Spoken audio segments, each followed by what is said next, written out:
नमस्कार।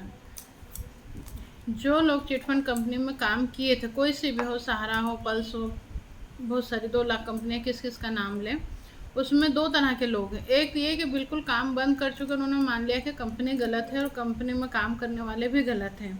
अब वो सिर्फ रास्ता निकालना चाह रहे कि किसी भी तरह से रास्ता निकल जाए या फिर आसानी से। तो जो लोग काम छोड़ चुके हैं, ये वीडियो मैं उनके लिए बनाने को। देखिए भाई साहब, आप लोगों का काम बंद हो गया, आपको पता है कि जान के अनजान के, कंपनी की गलतियों की, सरकार की गलतियों, कुल मिला के आप लूट चुके हैं और आपको आपका निवेशक का पैसा जब तक नहीं मिलता तब तक आपकी समस्या बरकरार है।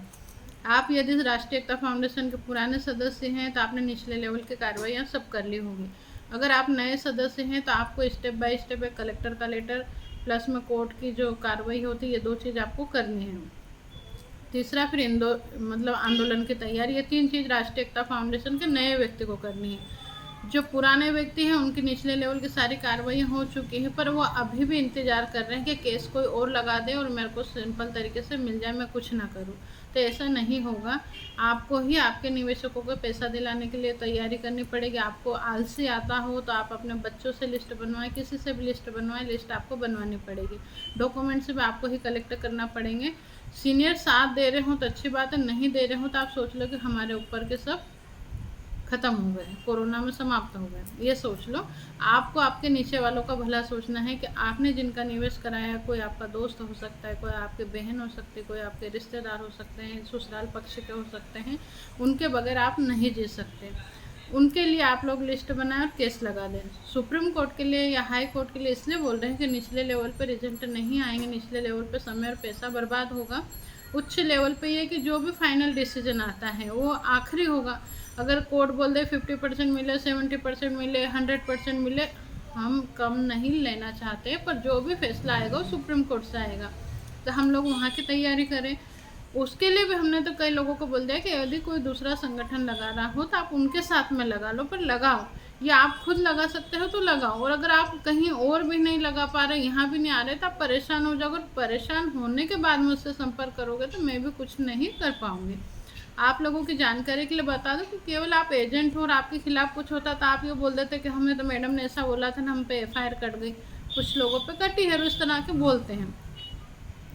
तो आप ये समझ लीजिए कि परेशानी अगर आ जाती हो, लीगल तरीके से फंसाया जाए तो जज को भी फंसाया जा सकता है, वकील को फंसाया जा सकता है, नेता फंस जाते हैं। तो फिर हमें तो एक एक कदम फूक फूक के रखना पड़ेगा। तो अपने निवेशकों के धन वापसी के लिए आप लोग केस लगाएं। रहा सवाल, आपको लोग बोल रहे हैं कि आपके सीनियरों को मारो, ऐसा करो, ब्रांच मैनेजर को मारो, इसको मारो, उसको मारो, इन सारी चीज़ों में आप परेशान हो जाएंगे। अभी आप एजेंट, अगर मान लो आप कुछ भी नहीं करते, निवेशकों का पैसा भी नहीं दिलवा पाते, और ऊपर वाला ना करे ना, आपके खिलाफ केस बनता है, तो कौन सा बनेगा? 420 का मतलब या लोगों को ठगने का 120 भी है ना, संयुक्त अपराध। ये धाराएं लगेगी, उसमें आप शो कर सकते हैं। आपके वकील के पास ऑप्शन है, कुछ है रूल्स रेगुलेशन के, उसके माध्यम से आप कैसे फ्री हो सकते हैं। बाकी आपकी इस समस्या, एक समस्या है कि निवेशकों का पैसा नहीं मिल रहा है और आप परेशान हो रहे, इस समस्या को लोग इतना भड़काएंगे, आप लोगों को मुझसे ज़्यादा आप जानते हो, क्योंकि मैं तो मीडियन हूँ। बहुत सारे लोगों को ऐसा लगता है रावण जो था ना, जिसको लोग अभी जलाएंगे कल परसों में, मैं बोलते कि रावण बहुत चरित्रवान और बहुत बहुत अच्छा व्यक्ति था। उसके जैसा तो कोई शायद देवता भी नहीं है। देवताओं ने भी जहाँ पे उनका मन आया उन्होंने अपने हिसाब से चीज़ें करी। यहाँ पे रावण का मन आने के बावजूद भी रावण ने अपने आप पे संयम रखा। बहुत अच्छा चरित्रवान व्यक्ति था रावण। पर उसको मरने का, उसका मरने का जो कारण है, उसकी बहन ने उसको उकसाया था। उसमें जो गुस्सा, आक्रोश जो पैदा करा, या फिर सीता जी के प्रति जो जो भावनाएं पैदा करी, वो किसने करी थी? उसकी बहन ने करी थी। बहन तो जाने कहाँ रह गई, और मर कौन गया? एक सज्जन पुरुष मर गया। तो ऐसे ही आप लोग परेशान हैं, मुझे भी पता है परेशान है। मैं भी कहीं कि मैं एक छोटी रैंक की एजेंट हूँ। मैं बोलती हूँ कि एजेंट तो दूसरों को लगता है कि पता नहीं बड़े टॉप लीडर की, टॉप लेवल की रही होगी एजेंट, जब भी लोगों को बचा रही हूँ। मैं बहुत छोटे लेवल की रही हूँ।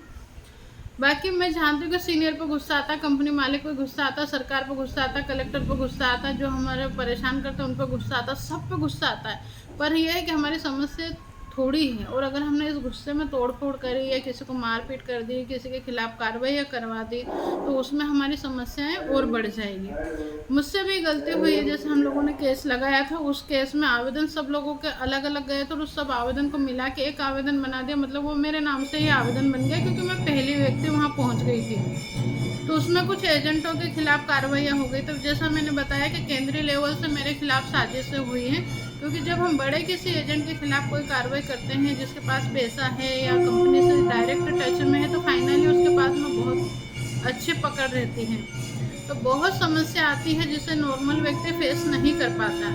इसलिए अच्छा होगा कि ऊपर वाले को भूल जाओ, सिर्फ आप कंपनी मालिक और डायरेक्टर को पकड़ के कार्रवाइयाँ कराओ और आपके निवेशकों को पैसा दिलाने की कार्रवाई करो, बाकी सबको भूल जाओ।